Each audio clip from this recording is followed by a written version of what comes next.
All right, so last time I concluded with this slide and talking about the music. Today I'll conclude by talking more about the role of the US having to do with drug cartels.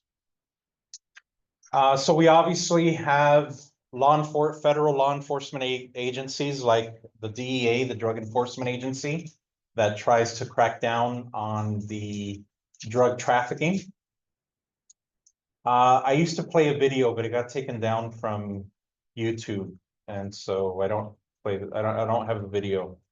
But the point is that what makes the drug cartels wealthy and powerful is that people buy these illegal drugs in the United States. So the consumption, the U.S. demand for cocaine is what gives them so much money and power. You know, a reminder here, you know, when they find their money stashes, you can see how much of it is in US dollars and how much is in other currencies. The weapons that the drug cartels use in, say, Mexico, to wreak havoc in Mexico, 80% of the weapons come from the United States.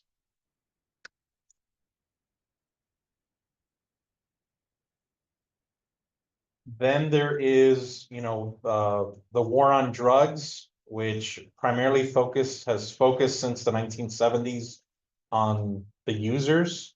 Although, there is law enforcement against the users, there's also law enforcement against the traffickers and dealers as well, I'm sure. Whoops.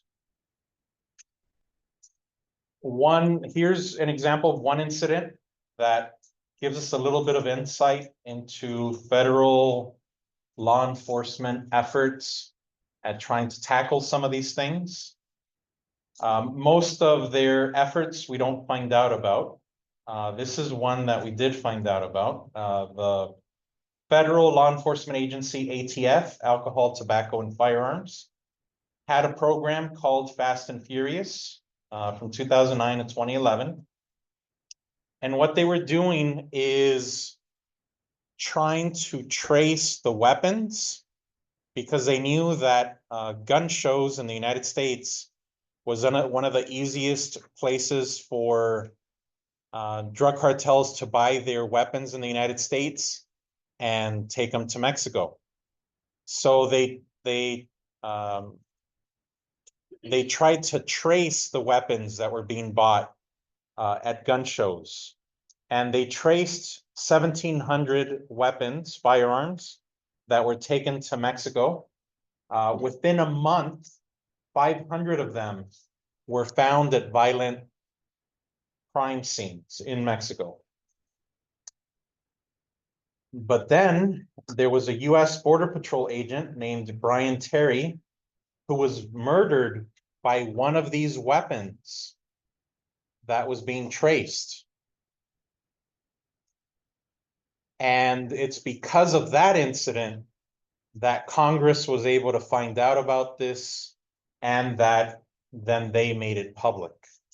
That this kind of efforts, we get to see a little bit more behind the scenes of what they're doing to try to crack down on some of this stuff.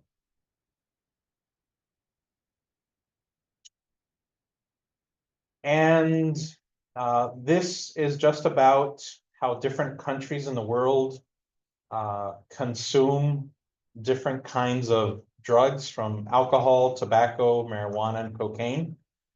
And with regard to cocaine, do note that the United States consumes more cocaine than any other country by far. Like 4 times more the next countries. And my apologies, some of these, for this, my PowerPoints today, I really need to update them, and my apologies that I didn't get to do that. But the point, I think everything still holds true, even if the numbers need to be updated. How big is the US illegal drug industry? Well, they don't like file taxes or report this, so it's always about estimates. And so let's see here, in 2008, we had an estimate from the US National Drug Intelligence Center that put it between 19 and 39 billion. The Mexican government, a few years later, estimated 64 billion.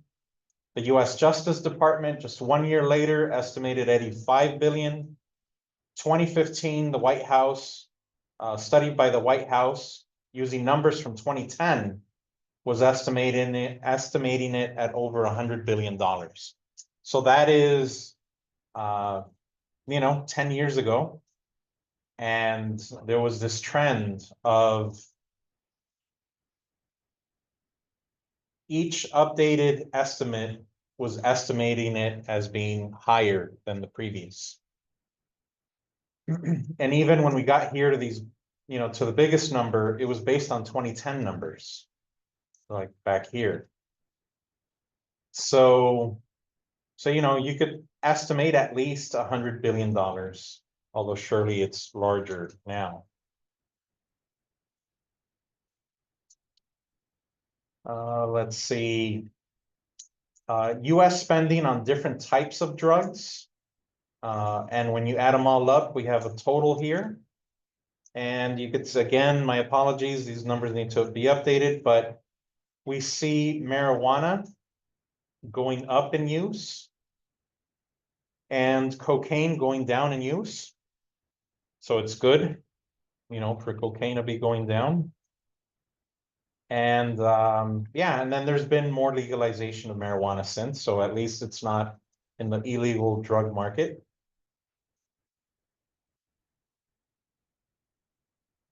Now, these drug cartels would not be trafficking drugs into the United States if the money wouldn't be getting back to them. And so this is a really important part of the puzzle that too often is not focused on. We're focused on the drugs coming in, and we're imagining the drugs coming in, through illegal ports of entry on people's backs. When the majority of drugs come in through legal ports of entry, like 80%. And what about the money? If you follow the money, you can learn a lot. So it turns out that there's a significant history of legitimate banks helping the drug cartels launder their money, get their money back. There's just a lot of money involved, and they've demonstrated that they want a piece of that pie. One example was HSBC in 2012 was caught. HSBC is the largest bank in Europe and one of the top 10 in the United States. In 2012, they were given a fine of $1.9 billion. And there was no criminal prosecutions of the bank executives who knew what they were doing for drug cartels and other organizations, sort of other groups wanting to circumvent US law. And at the time, part of the justification that was given was that HSBC was too big to prosecute, that if you gave them a fine that was too large, that it would hurt the US economy and the world economy. And so they didn't want to penalize the whole economy for the actions that were found, that the US Justice Department found that this bank was doing. Let's see, I'll play you a little bit of this video. Banks operating in America, the British bank HSBC was under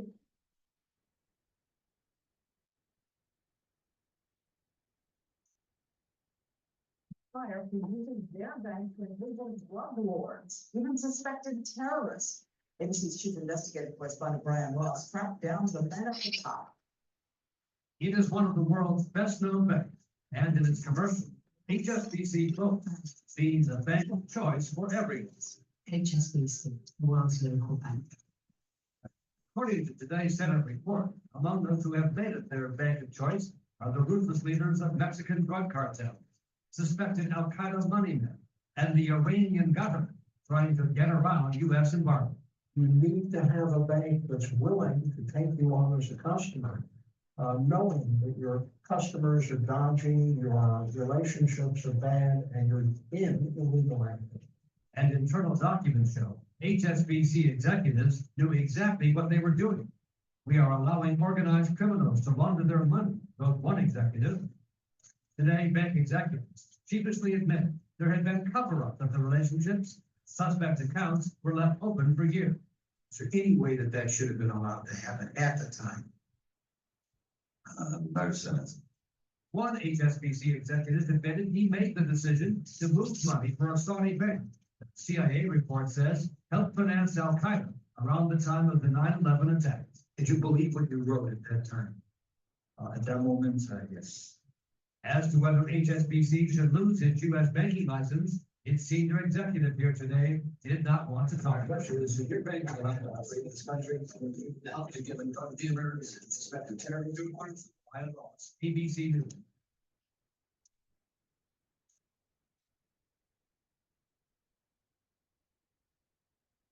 So again, at the same time that we had record numbers of people incarcerated for possession of drugs, small amounts of drugs. We have the people that are laundering large amounts of money for these cartels, $100 billion industry per year. And they, the banks that are helping them do this face zero criminal prosecutions.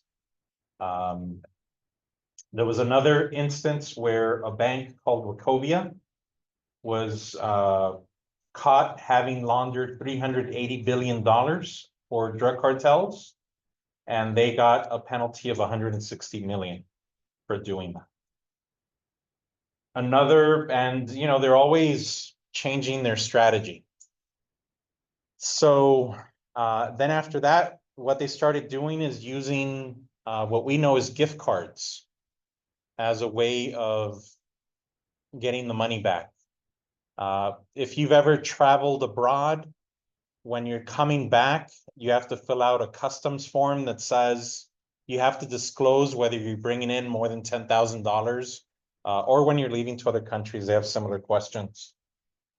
And it turns out that, they could have millions of dollars in gift cards, and that wasn't something that they legally needed to disclose.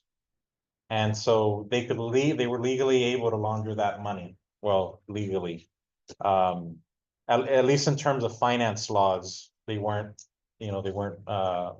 violating that. And now it appears that they've moved on to making use of a much more sophisticated method.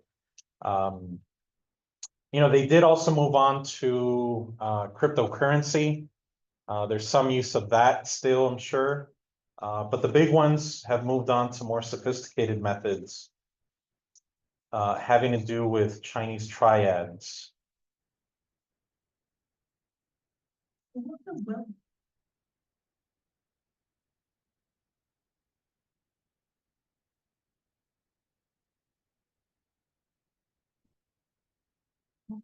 The Chinese triad members and Mexican drug cartels. The Chinese triad members launder drug profits through a system of informal money transfers called flying money in Chinese. The Mexican cartels make money from selling drugs. Let's say they have $1 million of cash they made from fentanyl sales.